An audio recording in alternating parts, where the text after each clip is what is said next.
Okay, so let's learn. So first of all, I don't have the nusach in front of me, but I believe that this morning's breakfast was sponsored basically anonymously. L'kavod Reb Shiloh Reb Moshe, and l'kavod Mr. and Mrs. Ruby Moskowitz on the birth of their baby girl Alana. So them, the whole kehillah, should be zeichet to only see simchas and brachas and achas ad die. Okay, so that was we should make a shtickle siyum that we finished Paraches. It took us some time. So we're moving on to Bez Hashem, the 9th parak in Sefer Yehoshua, parak Tes in Sefer Yehoshua. So what I figured is that before, maybe over the coming weeks, we'll go into specific details of what happens in parak Tes. But I figured today we'll just go over like a general overview of the storyline of parak Tes and some of the basic, Yesaitis and Avodas Hashem that come from it. So again, you don't have this in front of you. You don't have pretty much anything in front of you. So it's on the chat, but even on the chat, you don't have this in front of you. So what is parak Tes about? So it's interesting. Parak Tes, you should know the breakdown of the prakim. This is just something to know. And so on, the breakdown of the prakim, parak Aleph, parak Beis, parak Gimel, it's not from a Jewish mukar. This is, I believe, it's the Christians came up with the breakdown of the prakim. We have our Messiah is that we have parshias. You have breakdowns in parshias, but in terms of prakim, that's not from us. But it's well known. The Lubavitch Rebbe and a number of places used to say Torah based on the breakdown of the prakim. He used to say it was Bashkacha Pratis. So if Lamaisa Klal Yisrael, uses the system that was introduced, whoever introduced it doesn't make a difference. Lamaisa we accept it as Bashkacha Pratis. So then what's in each parak?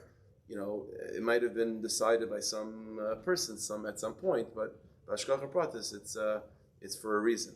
So Parak Tes is interesting because it starts off. The first two psukim of Parak Tes introduce a story, but then the Navi sort of interrupts that story to talk about a different story, and then in Parak Yud it goes back to what it started talking about in Parak Tes. So I'll explain. So in the beginning of Parak Tes, this is right after the Jewish people just conquered Yerichai, we conquered Ai, we had the whole covenant of Har Gerizim and Har Evel, which we spoke about for a number of weeks. And so now, Parak Tes begins with the following thing. All the kings, we know that in the land of Eretz Yisrael, it was an interesting setup, we'll speak about this today, that there were a total of 31 sort of city-states within Eretz Canaan.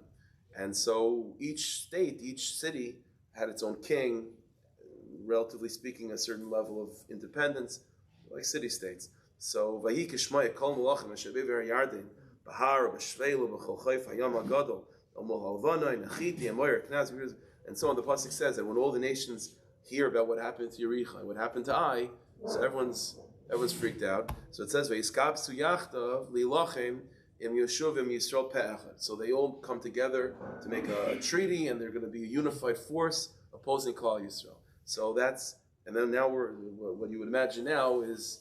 Now the Jewish people have to face an enemy that's working together, that's unified, and to attack us. And that's really what Parak Yud continues with. But all of a sudden over there it stops and it talks about a specific story.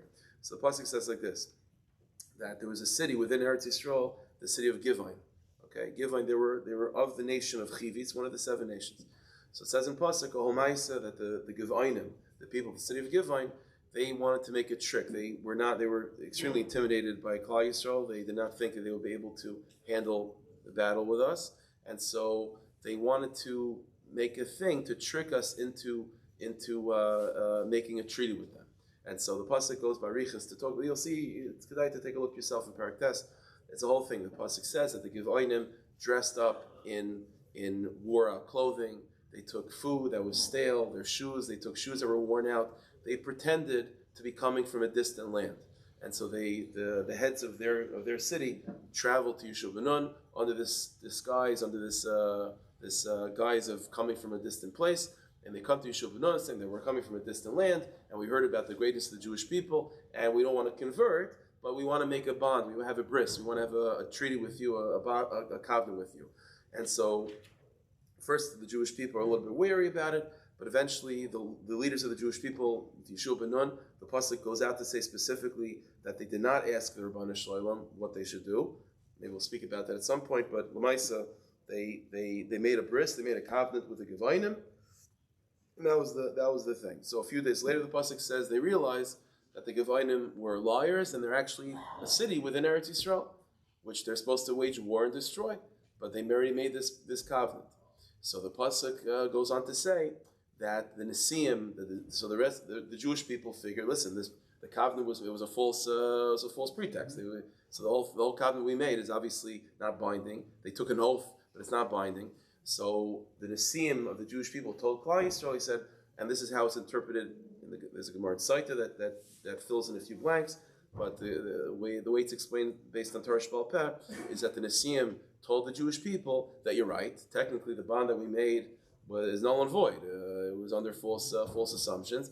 But L'maisa, it would be a terrible Chil Hashem if we were to go against our vow, because the world is not going to see it like that. So it would be a Chil Hashem. So in Mela, we're just going to keep. We're going to keep them. We're not going to wage war against them. We're not going to destroy them.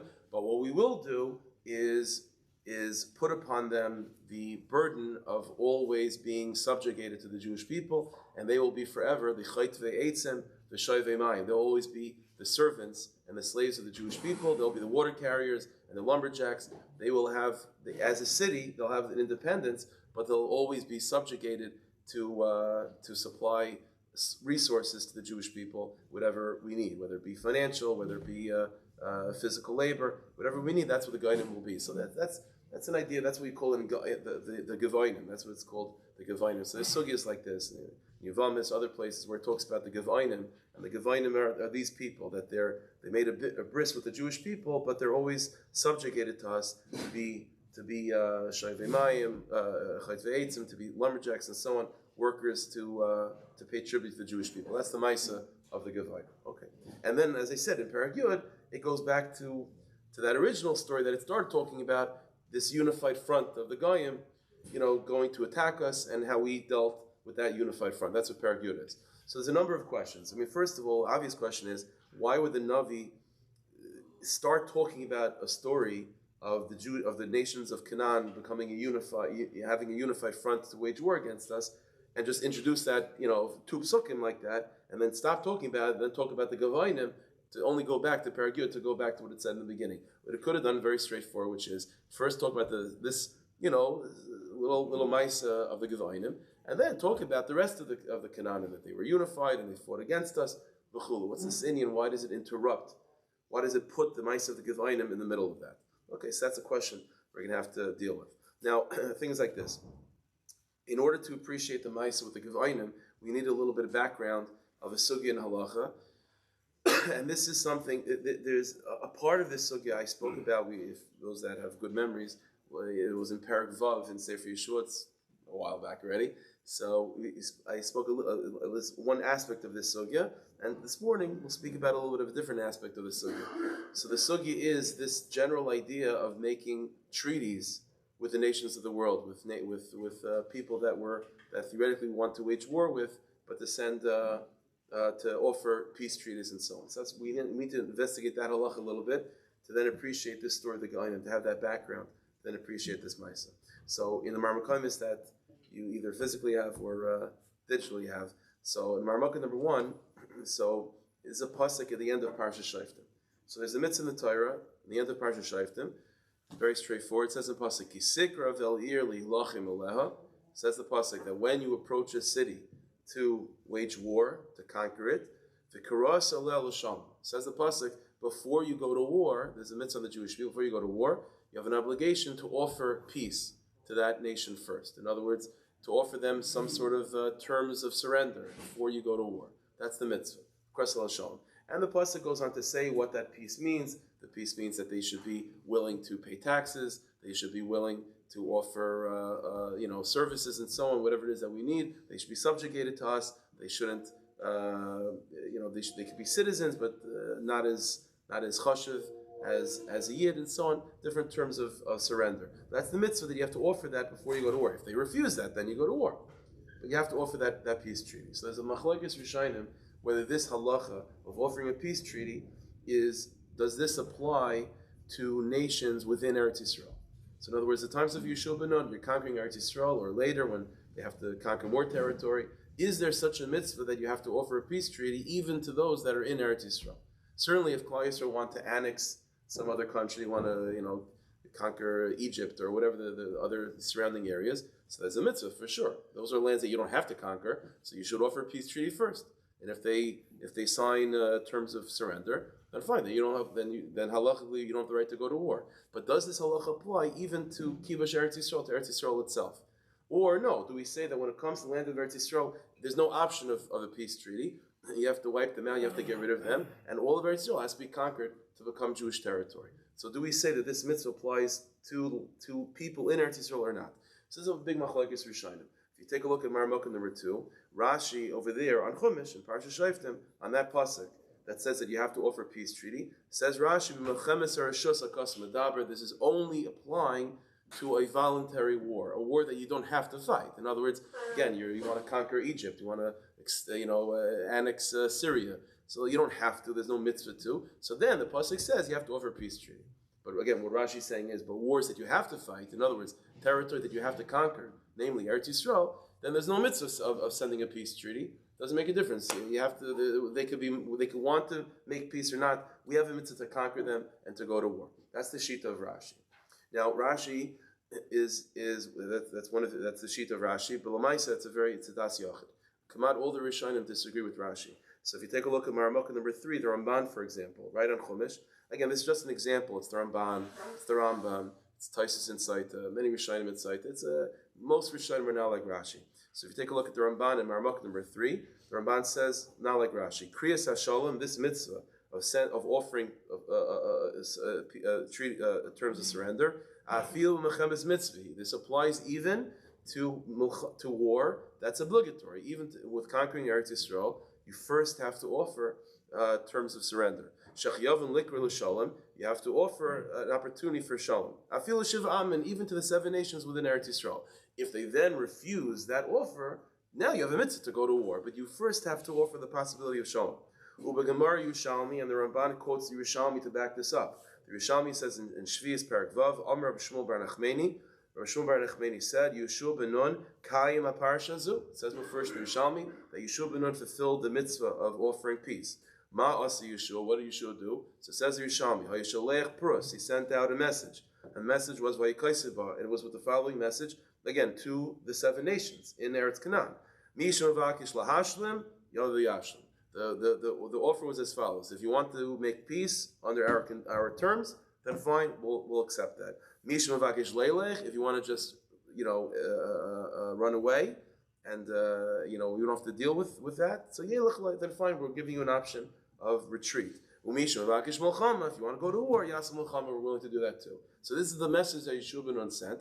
Says the Yerushalmi. So says Ramban. You see clearly that even in Mochammed's mitzvah, even in conquering Eretz Yisrael, the mitzvah of sending a message applies. This is the Ramban, and this is also the Rambam. Marmukah number 4. The Rambam in the beginning of Perek Vav in Hilchos Malachim talks about this mitzvah of offering a peace treaty, and the Rambam says clearly, again, not like Rashi, that this applies not only to areas that you do not have to conquer, but applies even to Eretz Yisrael itself.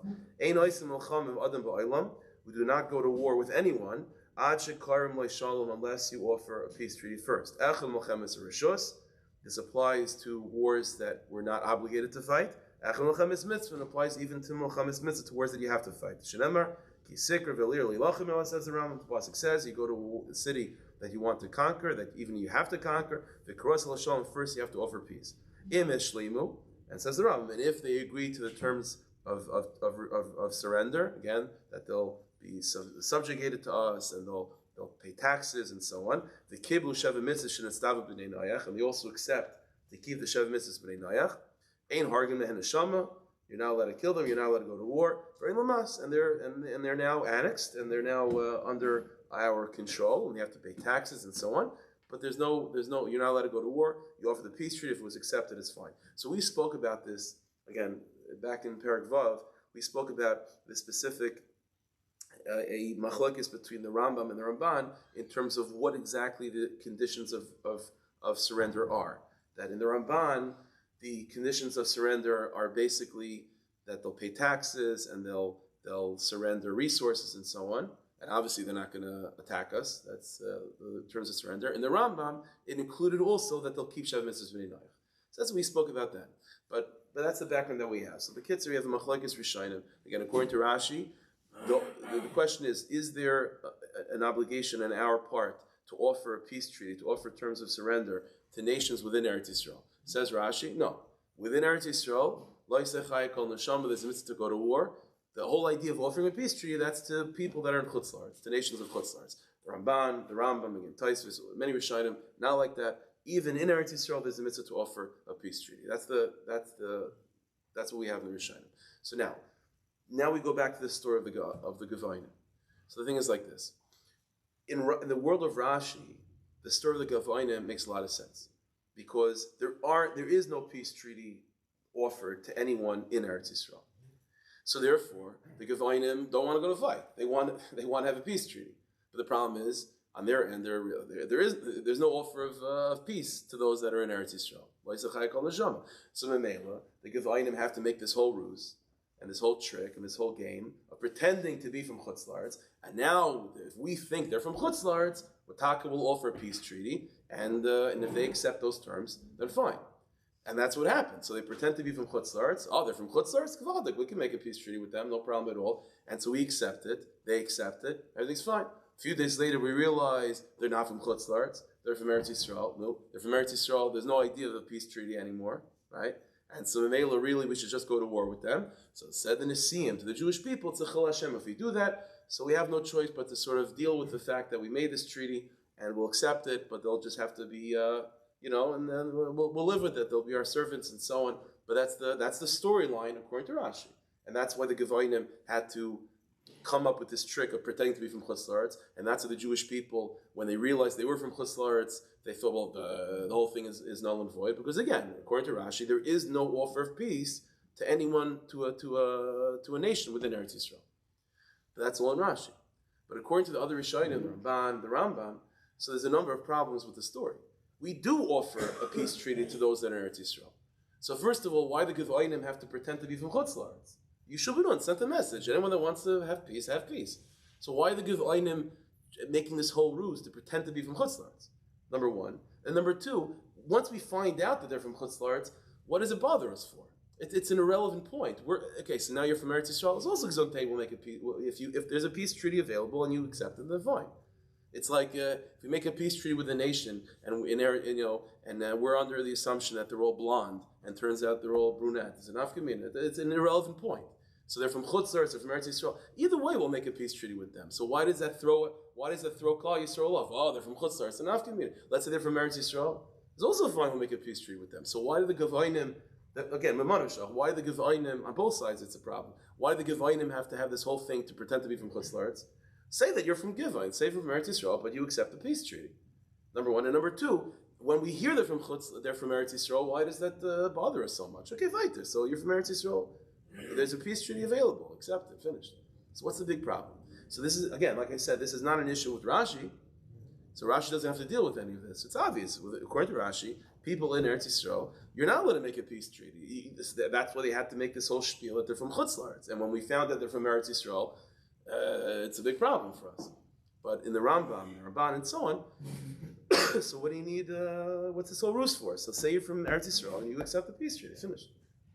So there's a number of answers to that question to sort of understand what was going on in the storyline over here, to explain what the Gevainim were thinking and why we're so upset when we find out that they're really from Eretz Yisrael, like what's going on over here. So in that camp, again, of the Ramban, and so on, not like Rashi, there's a number of different shatim. So what we're going to focus on this morning is the Rambam himself, his pshat of what the story was going on with the Gevainim, and the Ravid. Rambam and Ravid, and we'll see some biggest setting of Avodas Hashem that comes from it, hopefully. So in Marmukah number 5, the Rambam himself in Parak Vav in Hilchos Malachim deals with this question of the Gevainim. And he says like this, it's an halacha hey. So he gives a little bit of background. Shleisha Ksavim Shalach Yeshua. So he quotes the same Yerushalmi that the Ramban quoted. Again, the Rambam says there were 3 messages, 3 letters that Yeshua ben Nun sent before we entered Eretz Yisrael. The first letter was Sholach Lam, he sent to them. Anyone who wants to retreat, run away. And in fact, that there was a right.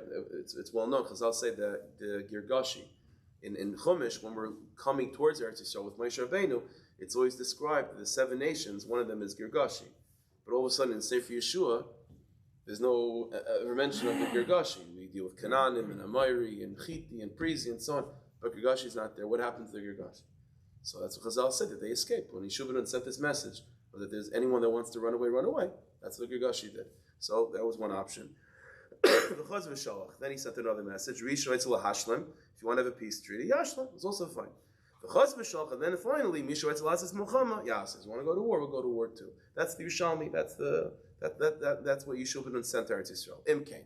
So ask the Rambam the questions we asked. So if this is true, that even in Eretz Yisrael, nations that are in Eretz Yisrael, there's a mitzvah on us to offer a peace treaty, and if they accept it under those terms, then fine. Then then why are the people of Givon pretending to be from Chutz La'aretz? Why do you have to just say the truth that you're from Eretz Yisrael? What's the problem? So it says the Rambam, this is the aside. It's because when Yeshua ben Nun sent the offer of peace, he sent it generally, Eretz Yisrael. All 31 city-states, you have the opportunity for peace. Now, this was the mistake that the Giv'ayim thought, and this is the difference between our thinking and the Giv'ayim thinking. The Giv'ayim were under the impression that the government, the nations of Eretz Yisrael were one big kingdom. And so their thinking was the following. The offer of peace was to the collective whole of Eretz Yisrael. And that collective whole of Eretz Yisrael, the collective decision was not to accept the peace treaty. So you have one particular city that wants to accept the peace treaty. It's not up to them. If a country is being, when a peace treaty is being offered between countries, they don't go to the city council of every single town. You know what I'm saying? It's the president, the prime minister, whatever. The generals, those are the ones that are involved. So the Giv'ayim were under the impression that their country, Eretz Canaan, was one big entity, and that one big entity refused, on a general scale, refused the peace treaty. So now the Giv'ayim are, so what are we supposed to do? We want to make peace, but like our government, our bigger government doesn't want to. That's why they had to make this ruse of what? Of going from pretending to be from Chutz La'aretz. But the truth is, says the Rambam, that was their mistake. V'lo mishpat Yisrael. They didn't realize that that's not true. They didn't realize that by us, we don't view them as one big entity. We view them as individual governments, individual sort of mini countries, city-states. So therefore, says the Rambam, the reason why the Giv'ayim were pretending to be from Chutz La'aretz is what? Is because they were under the impression that they are one big conglomerate, and as one big conglomerate, that big entity called Eretz Canaan refused the treaty. So this subgroup wants the treaty. They don't have such an offer, and so they had to pretend to be from Chutz La'aretz. But the truth is, the Jewish people would have accepted their peace treaty. Why? Because that's not how we view them. We don't view them as one big entity. We view them as many city-states. So we would have been makabel them on an individual level. So says the Rambam, okay, so why were we so upset then when we find out they're from Eretz Yisrael? So says the Rambam like this, so why is it that the Nisim were so upset when we found out and we realized that, you know what, because it was under this disguise of being from Chutz La'aretz, really they should be destroyed.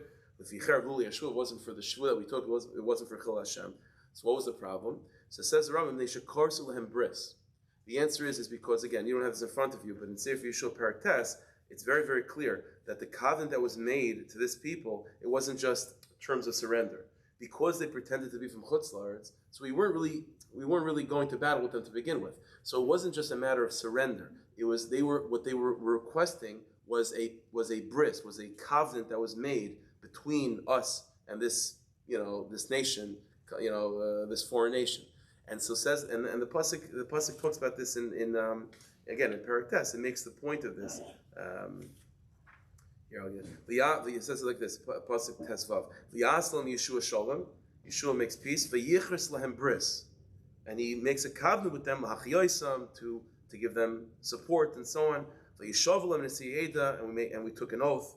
And then the pasuk goes on to say, a few days later, when we realized that it was a mistake, after 3 days, after we made this covenant, so the pasuk keeps on stressing, not that we made a treaty with them, but it keeps on stressing the fact that we made a bris with them. So it says the Rambam, because that was the point. The point wasn't so much the covenant that was made, because you know what? The reason why they, again, so it's just like a funny thing. The reason why they were pretending to be from Chutz La'aretz was what? Is because they thought there would never be an offer to them, to have a peace treaty, because they were under the assumption that their government was Eretz Canaan B'chlal. But the truth is, we would have accepted their offer. So why are we so upset when we realize they're from Chutz La'aretz, that they're from Eretz Yisrael? The answer is because we didn't just make a peace treaty. We made a bris with them, a covenant with them. That is something that we shouldn't have done, realizing that they were from Eretz Yisrael. Says the Rambam like this: "V'lama kasha davar l'nesim." So again, why were the nesim so bothered? V'ro sheroy l'hakaisam, and they saw that since they really talked from Eretz Yisrael, we should have gone to war. L'ficher v'uli Yeshua. Says Rambam, they should kars l'hem bris. It's because of the bris, the covenant that we made. Very oimer, and it says in pasuk, lo yisichers l'hem bris. Even if you're making a peace treaty, the peace treaty should not be in such a way of a covenant. You don't sign to make a bris that is binding, and no matter what happens, we have to nail. The treaty itself, a peace treaty, should be made for those nations in Eretz Yisrael that want it, but it should be tenuous. It shouldn't be like, okay, now for the next 100 years, no matter what comes, whatever situation comes up, we're together. No, there's no such thing. These are the conditions of peace. If at some point you begin to not keeping those things, then the deal is off. But to make a bris, that's something that was inappropriate for a nation in Eretz Yisrael. They should have just been subjugated to the peace treaty, but not with a bris on top of that. And therefore, again, so says the Rambam, interestingly enough, it wasn't so much the peace treaty that was a problem. Again, the Gevainim were making a whole shtickle. They were pretending to be from Chutz La'aretz because they were under the assumption that even a peace treaty would not be offered. But the truth is, a peace treaty would have been accepted. It would have been accepted because we don't view them as one big entity. We view them as city-states. And therefore, even though there was this general message, of peace, but it depends on each city to decide whether they want to accept it or not. So that's why that was the mistaken, that was the machlokes between us and them. But it happens to be, besides the treaty was also made with it, but now that we were under the assumption that they were from Chutz La'aretz, so now we weren't just making a peace treaty, we were making a bond. And that's inappropriate for anyone that's in Eretz Yisrael. You follow the process, that's what's going on over here. And since it was all a mistake, really, the bris, everything was under false pretenses, and therefore it shouldn't have been accepted. Otherwise, that's what we went along with it. That's the mahalach of the Rambam. Now, it's interesting in the way of the Rambam is that you have this like machlokes, so to speak, between Klal Yisrael and Canaan, how to view their government. It's a fascinating thing. Is that again, we view them as individual city-states, individual mini-governments, and it's definitely true that if you offer a peace treaty and the country refuses, and there's one block, you know what I mean, that this chevra over here want to make peace, it's dependent on the larger government. So we view Givine as an independent entity, an independent government, and if they wanted under the truth to explain that they're from Eretz Yisrael and they're from Givon, but they want to have peace and Gesundheit, they were under the assumption that that's not how the government works, so that's not how we would view them. That we would view them all as one big entity, and that's why they felt this pressure to pretend to be from Chutz La'aretz. Okay, that's the way of the Rambam. The Ravid is interesting. The Ravid is not like that. Maramaka number 6, the Ravid again comes to explain again why the main question: why would the Giv'ainim have to pretend to be from Chutz La'aretz? Again, we'll accept the peace treaty within Eretz Yisrael. So he says like this: Kol zeh shivush. He says the Rambam's interpretation is a mistake. So let's go back. So the Yeshua sends an offer of peace. What's the problem? So he says like this. Says the Ravid: Shleishlach lem Yeshua lahashlim. Yeshua ben Nun, it's true, he sent a peace treaty. Ela ad shlei over sayarden. The offer was only acceptable before we crossed over the Yarden and we begin to conquer Eretz Yisrael. But once Yeshua goes into land and begins to conquer, and we're already in enemy territory, then it's too late. In other words, says the Ravid, the reason why the Givainim had to pretend to be from Chutz La'aretz is taka because once the offer of peace is only before war begins. But once war starts, once we're engaged with the enemy, then what? Then the offer is off the table. Now we're in war. In other words, what the Ravid is telling us is that not like the Rambam again. In the Rambam, the way we view the Eretz Canaan is a bunch of city-states. So, for example, in the Rambam's world, when the Jewish people were fighting against Yerichai, who were we fighting against? Yerichai. Was that a proclamation of war against Shechem? No. And when we fight against Shechem, that's fighting against Shechem. Is that a proclamation of war against those living in Tveria? No. Every single city is its own entity. But that's exactly what the Gevainim were mistaken about. They didn't realize that. And that's why the Rambam says that really we would have accepted, even after we begin to engage the enemy in Yerichai, we'll accept the treaty from Givaim. What does Givaim have to do with Yerichai? But the Ravid is saying, no. It's not true. Once the Jewish people enter into Eretz Yisrael and we begin to fight Yerichai, it means the treaty is off the table. It means that even if Givaim now offers to accept, we will not accept them. So says the Ravid, the Gevainim were right to pretend to be from Chutz La'aretz. You know why? Because Eretz Yisrael is now we also consider it to be one large kingdom. And once you begin to attack that entity, and that entity is refusing to accept the peace treaty, then it's taka off the table. So it's an interesting thing where you have this, like, how do we view the nations of Eretz Canaan? So again, they viewed themselves certainly as one big entity. And that's why the Gevainim feel compelled to pretend to be from Chutz La'aretz, because they don't think that we would accept their treaty, because they're only just one city amongst a larger government. But that's how they thought of themselves. How do we think of them, Taka? So it's an interesting machlokes between the Rambam and the Ravid. The Rambam says that we view the entities of Eretz Yisrael as individual city-states. And Memela says the Rambam, the truth is we would have accepted the treaty of the Gevainim. So why are we so upset when we realized that from Eretz Yisrael? The answer is because it wasn't just a treaty of peace, it was also a bris. The bris was made because we thought they were from Chutz La'aretz. That's why we were so upset. But says the Ravid, no. I'll tell you why we were so upset, because we should not have accepted the treaty. We accept treaties from Eretz Yisrael. The answer is that's only before you start going to war. Once you start going to war, the treaty's off the table. We weren't going to war with Givaim yet. The answer is the Gevainim were right. They're one big government. And once we start fighting against Yerichai, that's an attack on all of Eretz Yisrael. And so once you begin to attack, that means there's an official, the time of peace, of offer of peace is off the table. So the Gevainim says that in the Ravid's world, the Gevainim is taka true. They at this point where Yeshua already crossed over into enemy territory and began to fight, then there's no option of peace anymore, because we already began to fight with the collective government of Eretz Yisrael. And that's why the Gevainim had to pretend to be from Chutz La'aretz. And that's why we were upset when we realized they're from Eretz Yisrael, because at this point, when we already began to fight with Eretz Yisrael, there's no option of peace anymore. So a very interesting machlokes is how to view the governments, these 31 kingdoms of Eretz Yisrael. Of Eretz Canaan? Do we view them as one big entity? That's certainly how they view themselves.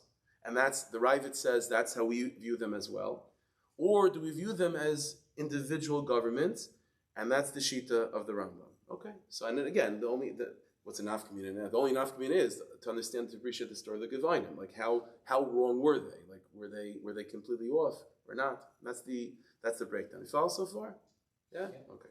It seems like the Rambam also agrees that Yeshua only sent for peace before they crossed their... So that's a historical fact. The Yerushalmi does say that he sent it before. But in the Rambam, that's not necessarily a significant point in halacha, because everyone would agree. Let's put it this way: everyone would agree. The Rambam would also agree that once you engage in battle, like the offer of peace is before the war starts. Once the war starts, and then you can't just it's not necessarily up to you to surrender. There's no mitzvah to accept the peace treaty. Based on this chiluk, the Rambam could agree that it's after crossing, but before getting to the Gevainim. Yeah, it could be. Because if you think about it, once we get to Gevainim, Until you get to Givine, then you didn't cross over to Givine yet. You know what I'm saying? So like, we have to view each piece of Eretz Yisrael as an individual thing, and we engage in them. So the fact that we crossed over into Yerichai, that's still before crossing over, so to speak, into Givon, right? But the Rambam yet still saying that it's only before they cross into Yisrael, not before they get to. So the Rambam doesn't make that point. I mean, again, he's just quoting the reality. The truth is that Yeshua ben Nun did send this message, actually nichnas lars. But is that an essential point? That's debatable. So the Ravid is making a point of it. So it is true again that he did send it before he got to Eretz Yisrael. And again, that's probably the reason why the Rambam is adding that is because he's trying to build up the question. It's like the Gevayinim had plenty of time to hear about this. It's like what? So why are they waiting so long? You know, again, if it was like the mail was just sent out, maybe they didn't hear about it. But this was already actually nichnas la'aretz. This is already old news that Yeshua ben Nun sent this letter. So what's taking them so long? So that's the Rambam's point, is that Enochanami, they just were under the assumption that once the conquest began, then the deal was off. But again, it revolves around this point, which is, how do we view them? According to the writer, before we pass the argument, then the individual city could also make peace. It didn't have to be right. So unclear. If going into Eretz Yisrael already means an act of war against everyone, then it sounds like it has to be the logic that he said in Misha sounds like the individual one. So maybe that's because they're breaking away from their government. They're what's it called? Breaking off. So that's an interesting point. Okay, so what does this tell us in Avodah? Say? To offer a peace treaty would obviously not apply to Amalek. So it's interesting. The Rambam says it applies to Amalek too. It does. It applies to Amalek too. Yeah, fascinatingly. The Ravid disagrees with that it does not apply to Amalek, but the Rambam says it does. It applies to Amalek too. They have to accept, again, also Shav Mitzvah Noach, but it does apply to Amalek as well. That's the Rambam. That's the sheet of the Rambam. Okay, so what does this tell us in Avodah? What's the piece of this? So, so here, what this brings us to is a fundamental point in one of the basic differences between Kedusha, between the forces of Kedusha and the forces of Tum, which is the way it seems to us is that, here, let's put it this way. There's a very big difference between you have the side of Kedusha and the side of Tumah. What are the basic differences? What's the difference between Kedusha and Tumah? Okay, the difference. A lot of things. Kedusha means you go to shul, you have minyanim, you learn and you daven. And Tumah means you do all the wrong things. You do all the wrong things. Kedusha and Tumah. But the Pnimius, that's all in Chitzonius. In other words, in Chitzonius, it would seem that the Malchus of Kedusha, the empire of Kedusha, so to speak, the universe of Kedusha, and the universe of impurity are pretty much functioning similarly. It's just that in Kedusha, you do the right thing, and in Tumah, you do the wrong thing. But in Pnimius, in the Arizal, we're taught this in a number of ways, a number of places, that in Pnimius, there's a very fundamental difference, besides what you do between Kedusha and Tumah. The nature of Kedusha, the underlying principle that is governing the Malchus, so to speak, the empire of Kedusha, is Yichud, is oneness, is unification. Whereas the nature of Tumah fundamentally, by its very soul, is the opposite of Yichud, is period, is division. So, for example, the Zohar Kodesh, we find the Kisrei talks about this as well a lot. That if you had to like sort of define what is the like I'm speaking on Shabbos, what's the Ratzon of all Ratzinus of Klal Yisrael, which is Kedusha? It's Hashem Elokeinu, Hashem Echad. What would be the mantra? What is the mission statement of the side of Tumah? Not Hashem Echad. The mission statement is Ano Emleich. I am the king. No, I am the king. I am the king. Every single the Malchus of Kedusha, every single piece wants to be its own king. So any time that you find what would seem to be a unified front when it comes to the world, the other side, the world of the Sitra Achra, that's always in Chitzonius. In Pnimius, there's no such thing as a unified front in Tumah. So when we have in Chazal, for example, we have an idea, mitzvah gereris mitzvah, and also aver gereris aver. that similarity, then you do a mitzvah, it leads to another mitzvah, do an avera, it leads to another avera, almost as if the level of unity and of connectivity that exists in Kedusha, mitzvah geras mitzvah, also exists in Tumah, avera geras avera, that's in Chitzonius. That's in Chitzonius. It is true that a person gets into bad habits, you get into, and it's hard to break bad habits, but in Pnimius, like when you have that universe of mitzvah geras mitzvah, it's true even in Pnimius. In other words, that every mitzvah that you do is taka connecting and interlocking with the mitzvahs that you've done previously, and it's ultimately building up a unified experience of the neshama. But the nature of Avera, the nature of the Sitra Achra is that it's on the outside it pretends to be as unified as Kedusha. That's always the rule, that it always imitates the world of Kedusha. So the world of Kedusha is about unity, so the world of Tumah will always mimic that. But in Pnimius, it can't. The Pnimius, the nature of Tumah is period, is division. All of Kedusha is trying to relate and connect us back to Hashem Echad. So its entire existence and its entire, its entire building blocks are about Echad. But the whole inyan of Tumah is to take us away from Hashem Echad. So its very existence fundamentally is rooted in the division, in pulling things apart.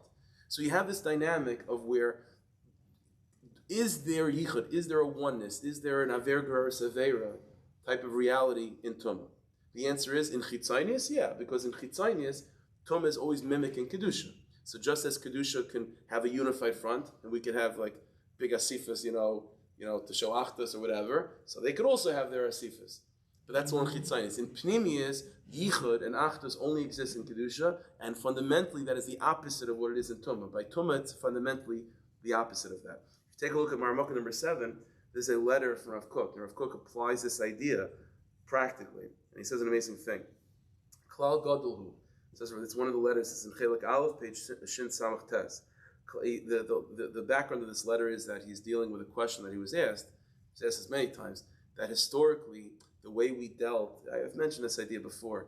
Rav Kook was asked that historically, the way we dealt with apikarsim and people that no goodniks amongst Yidden was always to excommunicate, shun them, and push them aside.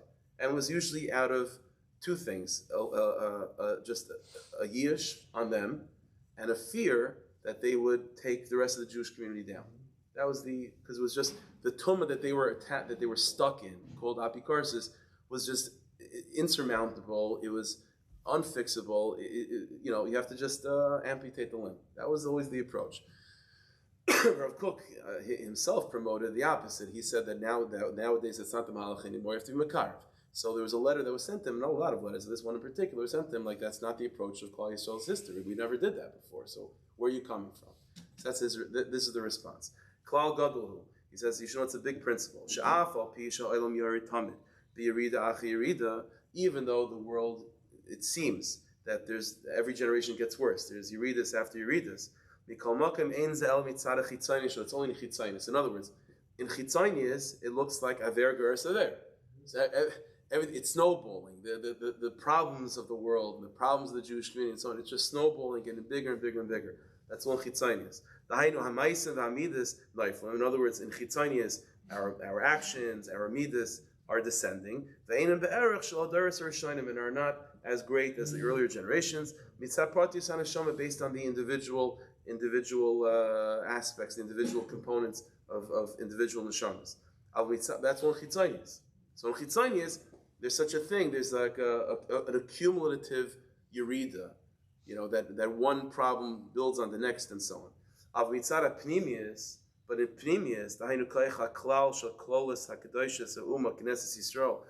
Pnimius, which is always expressed in like sort of the collective whole of Klal Yisrael, the opposite. In Pnimius, the only thing that could be accumulative is Kedusha, not Tumah. So every generation is accumulatively growing stronger because we're building on all the mitzvahs of the previous generation. But when it comes to Tumah, that's not possible. So if you're looking in a Chitzonius that both Kedusha and Tumah can become accumulative, well, that means that the sum total is probably more on the negative side than the positive side, because the two snowballs that are growing bigger, mitzvahs and ma'asim tovim, and difficulties in Yeridus and Nephilas, probably the Yeridus and Nephilas is a bigger snowball. But that's all in chitzonius, where you would imagine that these two snowballs, each one can increase with time because it's building on each other. But in pneumius, there's only one snowball effect. The only snowball effect in pneumius is kedusha. Tuma does not have such an effect. And so says Rav Kook like this: Kol davar ma'isiv al daras rishonim b'nei shakadusha mitzdarefes. In pneumius, the only thing that could interlock with itself is kedusha. V'nimsa shakadusha shal miyat Torah ma'asim tovim shal daras arachronim. So it's true that our generation, in terms of our avodah, is very small compared to earlier generations, but it's accumulative. It's building on the earlier generations. So Orlish Aver Gamkin, and it increases light in the collective whole of the Jewish people, that from the beginning of its history till the present moment. But Va'avera ein la Peiros.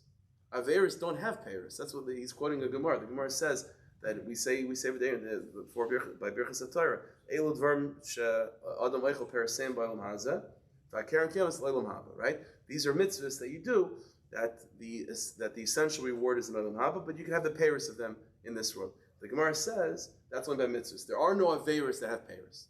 Averis don't have Peiros. Because that's the nature. In order to have Peiros, it has to be a yichud. Right? You have the husband and wife coming together, you have Peiros. Peiros means snowball effect. It means you did something, but it can build on itself. It could increase, it could develop. That whole idea doesn't exist in Torah. Averis don't have Peiros. That's what he's saying over here. V'leit tziruf, and there's no connection. Beside, yispardu kopol yavin. And all evil forces yispardu. It's not just a tefillah that they should dissipate. That's the nature. The nature is, period. Alkin klolas uma b'teichiyusa. So says Rav Kook, an amazing thing. Therefore, although in chitzonius there's Yeridus and it seems to be getting worse, but in pneumius it's mostly the opposite. The kedusha builds and not tum. So Rav Kook says what's amazing, what's interesting is that truth of pneumius is emerging, says Rav Kook, in the later generations. In the later generations, as we move closer and closer to Mashiach, when the truth of pneumius will be revealed, then this dynamic of the Jewish people actually being stronger than ever is expressing itself.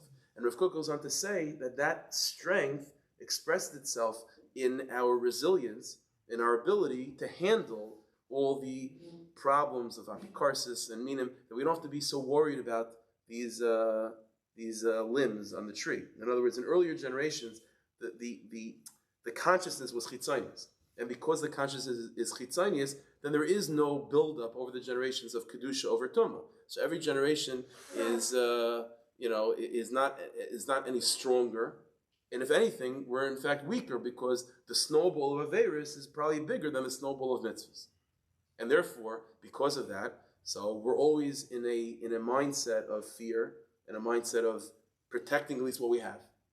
But says Rav Kook, but as you get closer to Mashiach, we move into more pneumistic mindset. In the pneumistic mindset, there is only one snowball that's developing, and that's kedusha. And in fact, we're actually getting stronger and more resilient and more confident with time.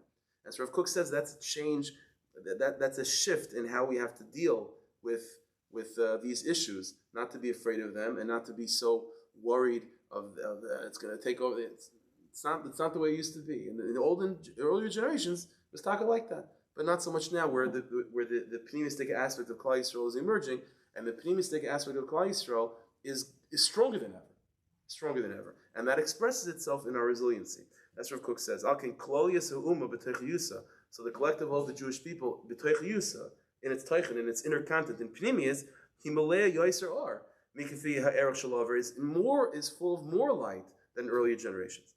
El she'ein hadover nigla la'ayin. But we don't see it, obviously, ad ba Mashiach tzidkeinu, until Mashiach comes, and Mashiach sheyetze mehechal kan tzipor. It's a reference to what we find in the Tikkun Zohar. The Zohar says that Mashiach, the neshama of Mashiach, until Mashiach comes, his soul, that neshama of Mashiach is contained in what's called the kan tzipor, the bird's nest. So what does that mean, the bird's nest? It means kloimer. We call it kedusha shebekayach yigal lepoil. It means the whole meaning of Mashiach is to bring out the truth that was always hidden in that inner dimension of pneumius. So Mashiach is not anything. Is not introducing us to Mashiach is not going to all of a sudden inject us with unbelievable strength we never had before. We're building up this strength over the generations. The secret of Mashiach is to bring out that truth and to sort of come out of the bird's nest That's Rav Kook is describing what the Zohar Kodesh is saying over there. Climber, Mikola Kedusha Shebekoyach means all the Kedusha that's until that point locked in potential, that's not being brought out because it's only in Pnimius, and Chitzanius hides it. It should be revealed in a clear way. V'ro kol basar yachtav. That's the dagish that Rav Kook is making. That all flesh should see together the redemption of the Jewish people, because that is the redemption of the Jewish people, the revelation of Pnimius, which is yachtav. That's the nature of kedusha. So what Rav Kook's point is painting for us is the following thing. How do we define all the city-states in Eretz Canaan? One big entity, or by its very definition, individual entities? Well, the cities, the Eretz Canaan, the 7 nations, that's called the Malchus of the Sitra Achra. So the Malchus of Kedusha is one. That's Shema Yisrael Shem Elokeinu Hashem Echad. Is the Malchus of the Sitra Achra, they mimic that oneness, but are they truly one? Well, the answer is, in Chitzanius, they're one. But in Pnimius, in Pnimius, it's not possible. Yispar the Kabbalah, but in Pnimius, they're absolutely not one. So therefore, the Gevayim themselves, let's break it down like this. The Rambam is coming from the place of Pnimius. Like Rav Kook already said, that the whole meaning of Mashiach is what? Mashiach ben David is to express the truth of Pnimius, which was that everything was all, that Yichud and Achdus and development and Tzirv and Peiros was only by Kedusha and not by Tumah. As I've mentioned many times, the Rambam is a Bechina Mashiach ben David. So the way of the Rambam is always going to be seeing things from a perspective of Pnimius. Therefore, in the way of the Rambam, the Gevanim themselves might have believed that they're part of one collective government. But that's a mistake. That's not the truth. The truth is they're just city-states. By us viewing them as just city-states, that itself is a lens of Pnimius. And therefore, again, in the world of the Rambam, the Gevanim, we would have accepted their peace treaty because even though Yericha doesn't accept it and I doesn't accept it, Givon can accept it. The Gevanim didn't realize that because they're in their own unit. They view themselves, again, like the monkey imitating the person. So of course they view themselves as having this sense of Yichud. But the whole Inyan of Klal Yisrael's, the whole Inyan of Pnimius and the Arish al Mashiach ben David is to realize that Yichud only exists in Kedusha and not in Tumah. So in the Rambam's view, certainly the cities of Eretz Yisrael are independent. But the Ravid, as I mentioned other times as well, where if the Rambam is Mashiach ben David, the Ravid is Mashiach ben Yosef, and because the world of Mashiach ben Yosef is more chitzanius, and it's more dealing with the reality that we experience in Galus, that's the reality of the imitation of the monkey, pretending. So in the world of chitzanius, Taka, they could have a sense of Yichud too. Therefore, in the Ravid, the nations of Eretz Yisrael, Taka, have a singular entity, and says the Ravid, the reason why they had to pretend to be from Chutz La'aretz is because the collective government was not accepting the peace treaty, and certainly once we move into Eretz Yisrael, we begin to fight, and all offers are off the table. We're now engaged in battle in this people. You want to separate yourself and make yourself something else, you lost your opportunity because we already declared war on all of Eretz Yisrael. Well, all of Eretz Yisrael? The answer is that in Chitzanius, there's all of Eretz Yisrael. In Pnimius, it's all just city-states. And that's the side that's going on over here. So the Avodah Hashem that comes out of this is to realize that, even though it's true, Chazal say a very good Raseh, which means you get into bad habits. But the truth is that's only in Chitzanius. Like Rav Kook says, the Ikr thing is to realize that in Pnimius, only Kedusha is a cumulative, not Toma, and we should be more confident and more secure and more, and more besimcha over the collective strength of the Jewish people than ever before. And Ikr Shalai L'Fachik Klal, like Rav Nachman said. Okay, which is to see the Mashiach Neshama coming out of Kan Tzipor and the revelation of Pnimius, be as called Tzedek,